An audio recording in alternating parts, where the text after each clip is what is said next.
नाम है हरिया, मैं काम करता हूँ बहुत बढ़िया, खाता हूँ खाना और रोज गाता हूँ गाना। अरे यार, आज तो बहुत देर हो गई। इस खतरनाक जंगल को देखकर तो मेरे हाथ पैर ठंडे हो गए हैं।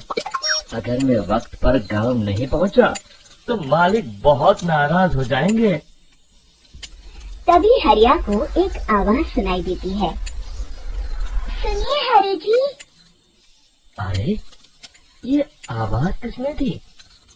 तभी हरिया को सामने कुछ दूर एक औरत खड़ी दिखाई देती है। अरे भाई, ये औरत अकेली इतनी रात को इस जंगल में क्या कर रही है? चलकर पूछना पड़ेगा। फिर हरिया अपनी बैलगाड़ी उस औरत के सामने लाकर रोक देता है और उससे पूछता है। अरे सुनिए, आप इतनी रात को इस खतरनाक जंगल में अकेली क्या कर रही हैं? तभी वो औरत मीठी आवाज में कहती है। अरे हरि जी, आप आ गए। मैं कब से आपका इंतजार कर रही थी। वैसे तो यहाँ से काफी लोग गुजर चुके हैं, लेकिन मैं खास आपका इंतजार कर रही थी। अच्छा, तुम सच कह रही हो? मुझे तो यकीन नहीं हो रहा है। वो क्या है ना, आज तक किसी ने मुझसे इतने प्यार से बात नहीं की। हाँ हरि जी, मैं सच कह रही हूँ। अब देर मत करिए और जल्दी से मुझे मेरे घर तक छोड़ दीजिए। हाँ, कौन सी बड़ी बात है, अभी छोड़ देता हूँ। आप मेरे पीछे बैलगाड़ी में बैठ जाइए और मुझे रास्ता बताते चलिए। फिर वो औरत हरिया की बैलगाड़ी में बैठ जाती है और हरिया बैलगाड़ी हाँकता हुआ आगे चल पड़ता है। फिर उस औरत के बताए हुए रास्ते पर चलते चलते हरिया बैलगाड़ी लेकर एक काली गुफा के आगे आकर रुक जाता है। हरिया उस औरत से पूछता है। हाँ देवी जी, आपका घर कहाँ है? यहाँ तो एक गुफा के अलावा और कुछ नहीं है। तभी अचानक वो औरत हवा में उड़ने लगती है। देखते ही देखते उसका सुंदर रूप एक डरावनी चुड़ैल में बदल जाता है और वो जोर जोर से हंसती है। अरे तू तो एकदम बेवकूफ निकला। तू तो मेरी आसानी से मेरी बातों में आ गया। अरे मर गया रे, ये तो एक चुड़ैल है। हे भगवान बचा ले, ये तो बड़ी डरावनी दिखाई दे रही है। और फिर अगले ही पल हरिया की बैलगाड़ी में रखा सारा सामान हवा में उड़ता हुआ उस काली गुफा के अंदर चला जाता है और वो चुड़ैल भी उस गुफा के अंदर जाकर कहीं गायब हो जाती है। हरिया ये नजारा देख बुरी तरह घबरा और परेशान हो जाता है। अरे, ये चुड़ैल तो मेरा सारा सामान लेकर गुफा में गायब हो गई। अब क्या होगा? अगर मैं गांव खाली हाथ गया तो मालिक मेरी अच्छी खबर लेंगे। मेरी इस बात का कोई यकीन भी नहीं करेगा। फिर आखिर वही हुआ। हरिया के मालिक चंपक सेठ को हरिया की किसी भी बात पर रत्ती भर भी यकीन नहीं हुआ। चंपक सेठ को लगा हरिया झूठ बोल रहा है और उसने ही लालच में आकर सारा सामान हड़प कर लिया है। फिर हरिया को बेईमान समझकर चंपक सेठ उसे काम से निकाल देता है। अगले दिन अपनी दुकान में परेशान बैठा चंपक सेठ गुस्से में बड़बड़ाता है। अरे, दुकान में तो सामान बिल्कुल भी नहीं है। अब मुझे ही शहर जाकर सामान लाना होगा। फिर वो अपनी बैलगाड़ी लेकर शहर चला जाता है। शहर से सामान लेकर जब चंपक सेठ वापस गांव लौट रहा होता है, तभी उसे एक आवाज सुनाई देती है। चंपक जी, ओ चंपक जी।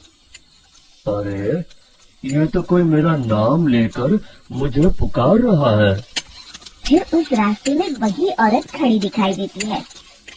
फिर क्या था, हरिया की तरह चंपक सेठ भी उस औरत के पास अपनी बैलगाड़ी लेकर जाता है और वो भी उसकी चिकनी चुपड़ी बातों के मुंह जाल में फंस जाता है। फिर चुड़ैल उसे भी अपनी गुफा तक ले जाती है और उसका सारा सामान लेकर गुफा में गायब हो जाती है। बेचारा चंपक सेठ लाचार होकर खाली हाथ गांव लौट आता है। फिर ये उस जंगल में रोज की बात हो जाती है।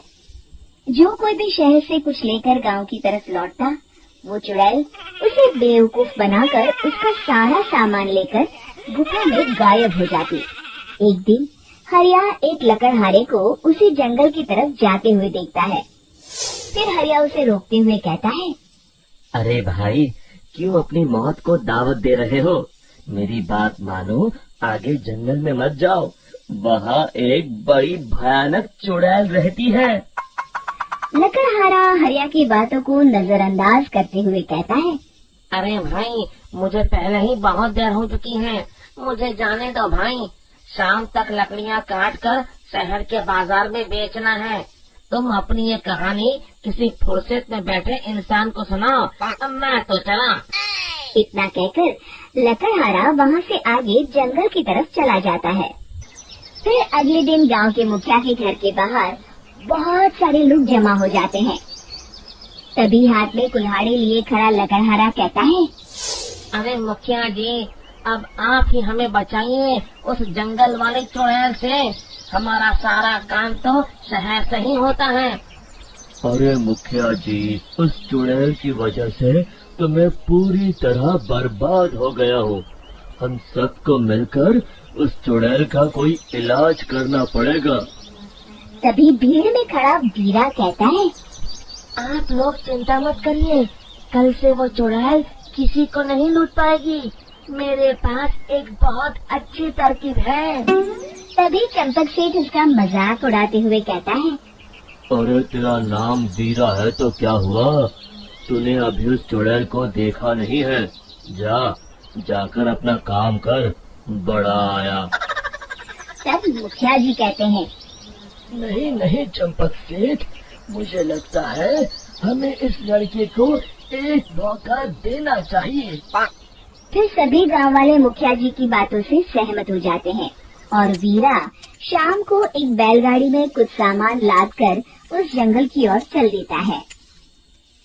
वीरा, ओ वीरा, कहाँ जा रहा है? तभी वीरा मुड़ के देखता है, वही चुड़ैल एक औरत के रूप में खड़ी है। अरे बहन जी, मैं आपको ही ढूंढ रहा था। देखिए, मैं आपके लिए क्या लाया हूँ। अरे वाह, तो खुद मेरे लिए इतना सामान लाया है। तू ही अकेला गांव में समझदार है। जरा देखो, मैं भी खोल के बड़ी भूख लगी है। जैसे ही चुड़ैल उस सामान पर से कपड़ा हटाती है, एक भगवान शिव की तेज रोशनी उसके अंदर मूर्ति से निकलती है और चुड़ैल अपने असली रूप में आकर जलने लगती है।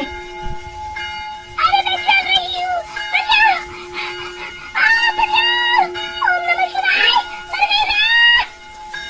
देखते ही देखते वो चुड़ैल राख के साथ उड़ जाती है और सभी गांव वाले भी वहां जाते हैं।